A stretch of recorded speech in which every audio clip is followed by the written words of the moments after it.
Okay, before starting the real videos of the cases, first get to know the marking schematics of how the marking work in the um, PACES examination and how do you need to prepare for it.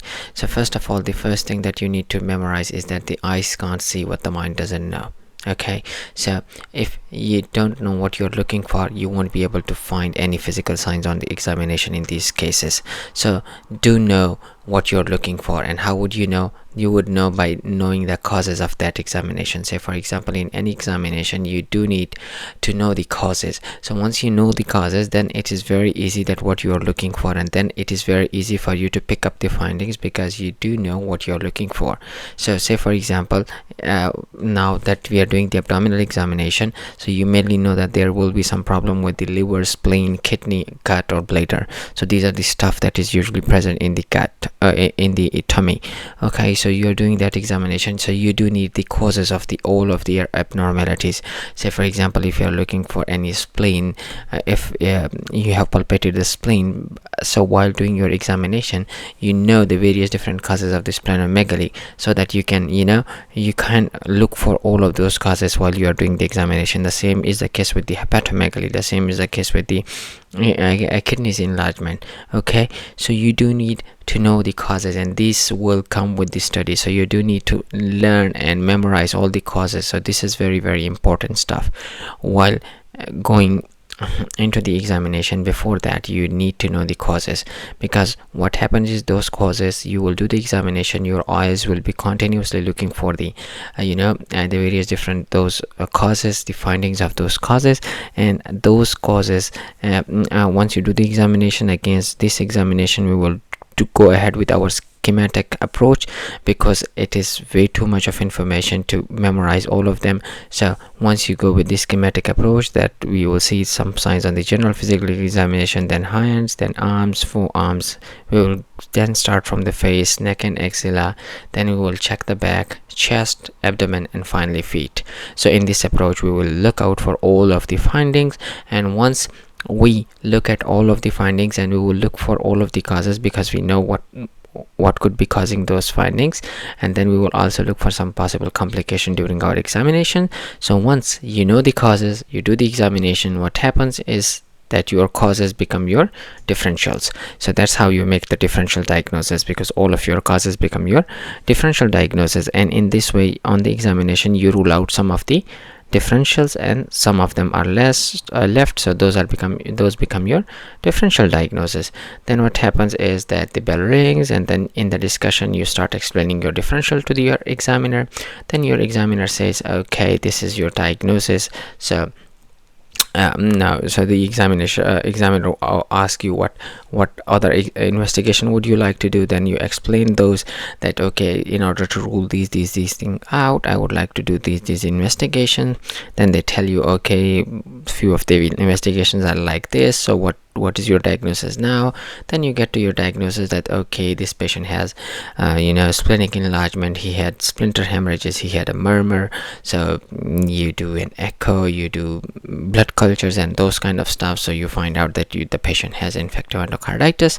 So then it gives you your diagnosis. After the diagnosis, then you give your management plan. Then again, this is something that you have to study, so you need to learn how you're gonna manage those conditions. And finally you are gonna go ahead with some safety netting, something that is gonna show that you're doing something for the welfare of the patient. So all of this, if you go to the same schematics, just memorize this whole schematics within your brain, go to the each and every station with the same schematics, and then as a result what will happen is that you will be hitting all of the criteria of the marking. Say for example, if you go through this, so you are getting ahead into an examination, into an abdominal examination, you keep all of the causes in your brain because you have already memorized them. Then you do the examination as per the schematics. As we have told you, we will go ahead with the same schematic approach in every examination case. Then after that your causes become your differential diagnosis. Once you have your differential, you explain it to your examiner. Your examiner asks you for some investigation. Those investigations you give him. After those become your diagnosis, and those diagnoses then you explain your management plan, and then some safety netting. So what happens in this case is, say for example, the clinical communication is something that you have to just deal with the patient. So once you know the whole schematic approach, so your clinical exam communication becomes very good because you know what you are doing.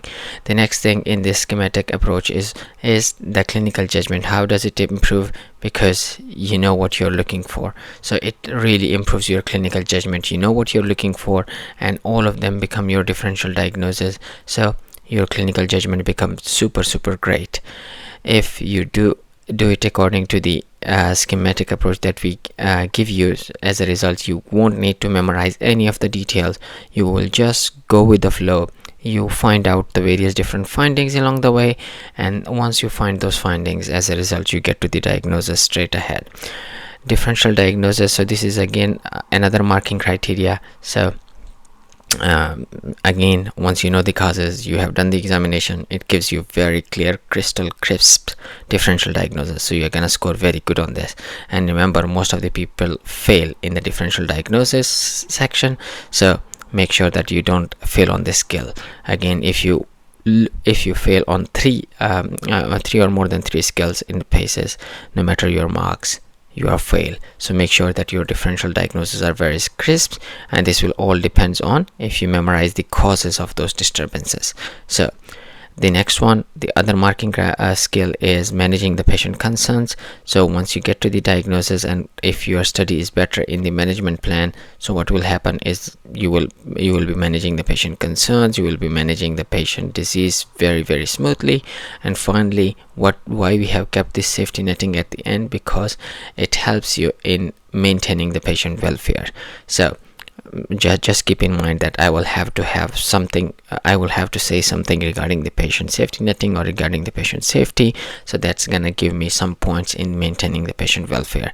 So in this way you can see that you're gonna hit and you're gonna score very good in all of the skills that are required for the passing the PACES exam. So just memorize the schematics, and once you have the scheme in your mind, and you go to each of the station with the same scheme, you are gonna hit maximum marks without memorizing anything. Okay, see you in the next video.